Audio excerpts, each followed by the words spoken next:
أما بعد فقال الله تبارك وتعالى في كلامه المجيد أعوذ بالله من الشيطان الرجيم وأنكحوا الأيام منكم والصالحين من عبادكم وإمائكم وقال النبي صلى الله عليه وسلم النكاح سنتي فمن رغب عن سنتي فليس مني. میرے محترم بھائیوں، آج کل لبرل طبقے کے بعض حضرات اس بات پر بڑا زور دے رہے ہیں، جن میں جاوید احمد گاندھی اور بعض دیگر حضرات شامل ہیں، کہ اگر لڑکا اور لڑکی آپس میں متفق ہو جائیں تو وہ آپس میں نکاح کر سکتے ہیں، اور بہانہ یہ کر رہے ہیں کہ نکاح کو آسان بناؤ، زنا کو مشکل بناؤ.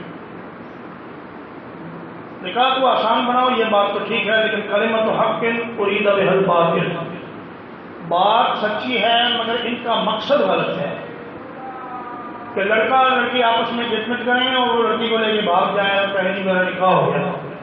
نکاح کے لیے چند شروط ہیں.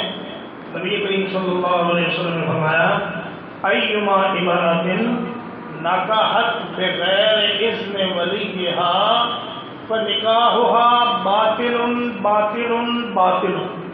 3 بار آپ نے فرمایا کوئی عورت چاہے وہ کنواری ہو، شادی شدہ ہو، شوہر دیدہ ہو، مطلقہ ہو، بیوہ ہو، کسی بھی عورت کا نکاح اگر ولی کی اجازت کے بغیر ہوا تو اس کا نکاح نل اینڈ وائڈ ہے، کینسل ہے، باطل ہے، باطل ہے، باطل ہے.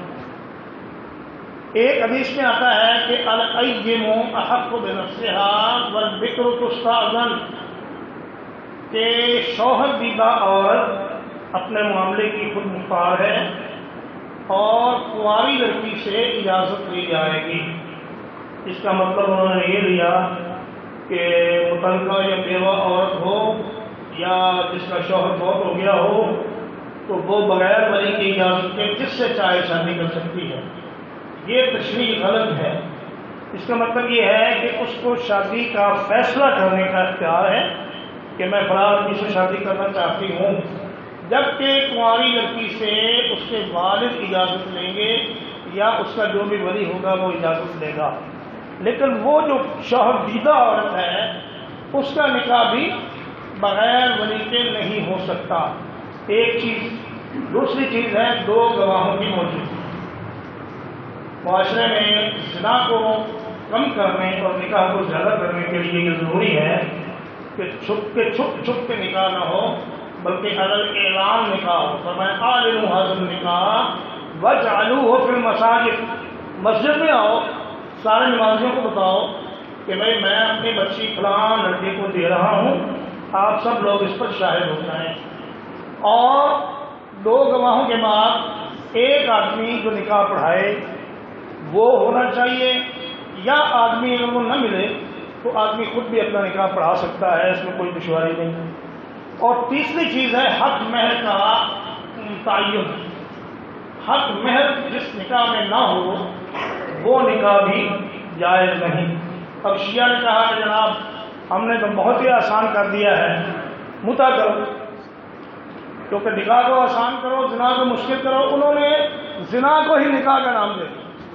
انہوں نے کہا جی 4 آنے 8 آنے روپیہ کسی عورت کو دو، 2 گھنٹے کے لیے 4 گھنٹے کے لیے اس سے شادی کر لو، یہ تمہارا نکاح ہو گیا اور تم زنا سے بچ گئے اور نکاح کا ثواب تمہیں حاصل ہو گیا. حالانکہ یہ زنا کو نکاح کی قانونی شکل دینے کی ایک کوشش ہے جو کہ اللہ کے ہاں سخت ناپسندیدہ ہے.